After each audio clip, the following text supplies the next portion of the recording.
Hey guys, I'm Silverwolf, and this is one that people have been asking for a little bit, and I wanted to do it sooner, but there was just other stuff that happened.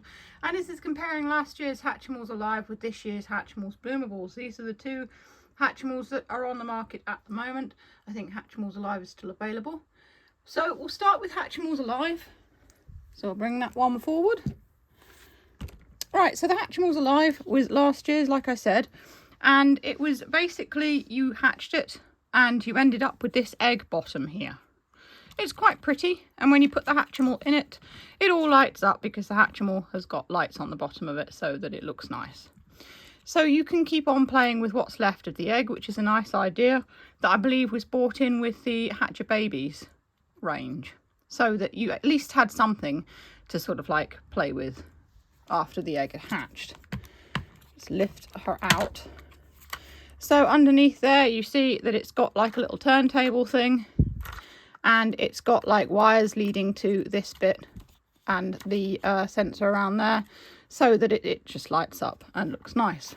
This one, after hatching, has more play value than the Bloomables, because the Bloomables you can hatch again and again. So the Hatchimals Alive came in the little unicorn ones, and there was a few others as well. There was a tiger one. I think Walmart, I think it was, had like the puppy one. So there were some store exclusives of these. So the little character, it's just like this. It's got little sparkly wings. It's got a little fluffy tail, and you can turn it on and off via the little switch at the bottom there. So you've got the contact there for when it sits in the little nest. And this one, I believe, takes 4 AA batteries. Yes, it does. And they're put in either end. So you can see the head goes up and down as well, which is quite nice. So it's got some range of movement.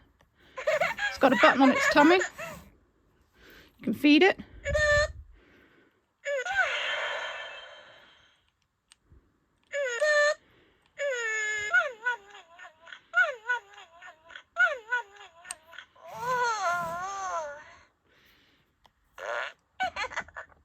Rub its belly when the heart goes green, and it does a little fart and feels better.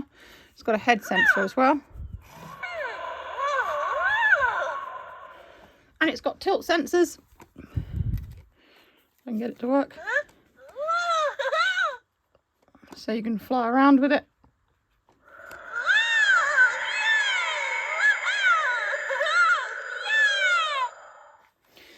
I'm not sure, it doesn't seem to have a back sensor. The wings are supposed to move. Actually, do they move? I'm not really sure if they do. I bought the little instruction manual since it's been a while since I've actually played with this one. So this is what you can do with it after it's hatched. Lift me up and down to make my wings flutter. So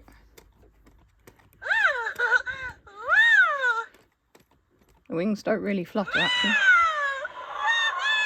but it does make a sort of flying sound through the air.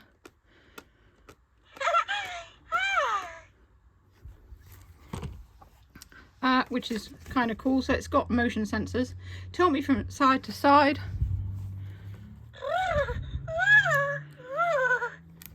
It likes that. You can touch the belly, tap to tickle, hold to teach me to talk.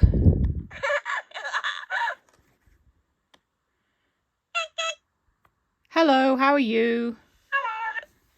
Oh, it just says hello, so there's not very much that it does, to be honest. But you can get it to repeat probably a single word, or maybe 2 one-syllable words. Press my tongue to give a kiss, or hold down to feed me, which is what we did. That's a kiss. That's feeding. Scratch my forehead, which we did earlier, which it likes. Or you can pop it in the nest and play with it. And as you can see, like I said, the nest lights up as well.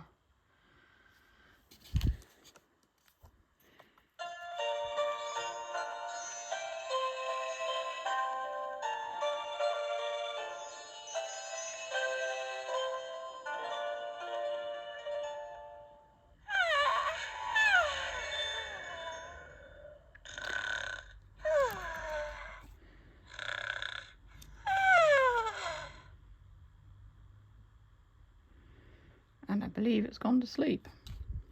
So that's what you can do with Hatchimals Alive. I'm going to take it out and turn it off now. That's the LEDs on the bottom. You just saw them light up there. So that's what goes through here, all these little things here, to light up the nest when it's sat on it. So the nest doesn't really have any power in it. It's all coming from the Hatchimal itself. So let's have a look at the Bloomables, which was this year's one. So the Bloomables is different to the Hatchimals Alive because you can hatch it again and again. So this one, the play value is, I suppose, roughly the same if you take that into account. So it starts out as a Hatchipillar. You have to press this button to water it. It'll open up. The Hatchipillar comes out.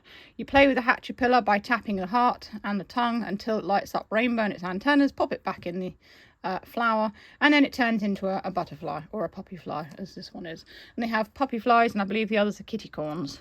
And the flower you can actually use again and again. It's got this thing on the bottom where you can open it up and you know, you can pop it back in when you finish playing with it.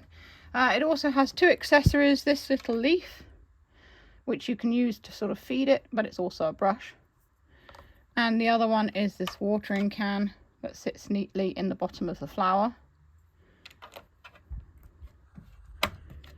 And then when you finish playing with the flower, you can either rehatch the little animal or you can close the flower back up again. It's kind of difficult to hold when you're doing that. Without the little watering can in, you can actually hold it via this part, and it makes it slightly easier.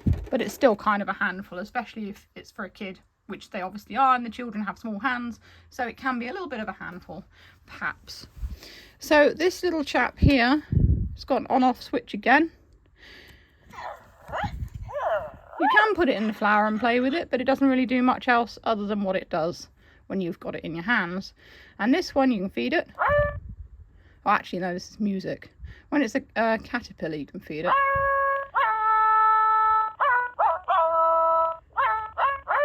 So it's singing. Or you can press its forehead, which I think is petting it.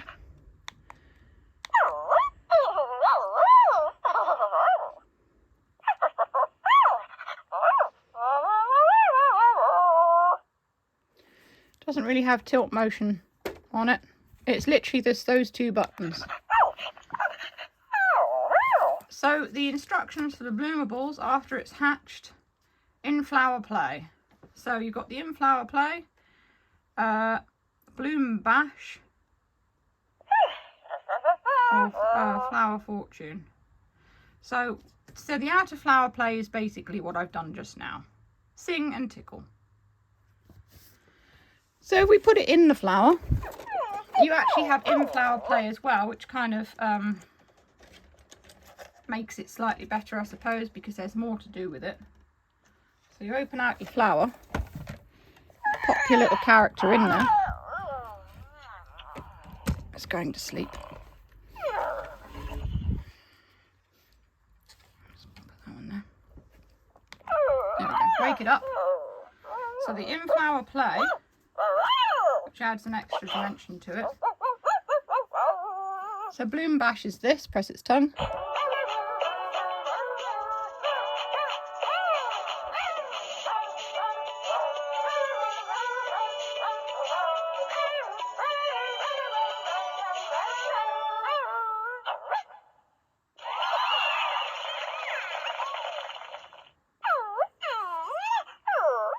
So it sings a nice little song. And the other one is flower fortune. So you water the flower, ask a question, then release the button and I will react. And it's pink for yes, blue for no, and yellow for maybe. So you hold this, ask your question.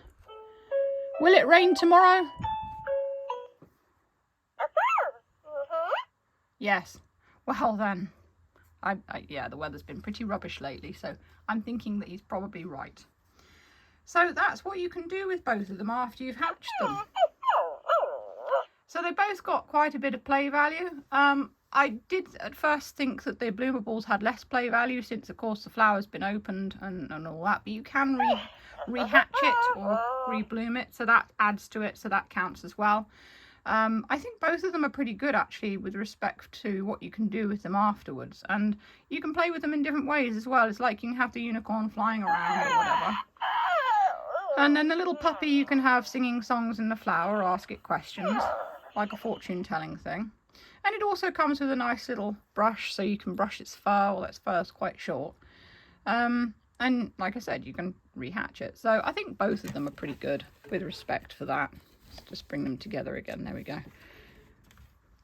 So which do you prefer? Do you prefer the Hatchimals Alive from last year or the Bloomables from this year? I don't know which I prefer actually. I think I like them both. But I have to say that the Bloomables probably a little tiny bit over the Hatchimals Alive, simply because the mechanism is really, really clever. And it's a really good idea for something that you can do again and again. It's simple, it's easy to learn, you know. I think they've done a very good job with that, and it's quite innovative as well. And it's also educational because you can teach kids where, you know, butterflies come from. You know, you've got the caterpillar and the butterfly, and it's sort of educational and leads to, I suppose, kids asking questions about the creatures around them. So I like that as well. Anyway, if you want to see the unboxing of the Bloomables, it's in the link down below. As always, if you enjoy what I do and want to give me a tip, my Ko-fi is always there in the description, or there's YouTube super thanks. And that's all for now. Stay safe, stay healthy, and keep being awesome. This is Silverwolf signing off.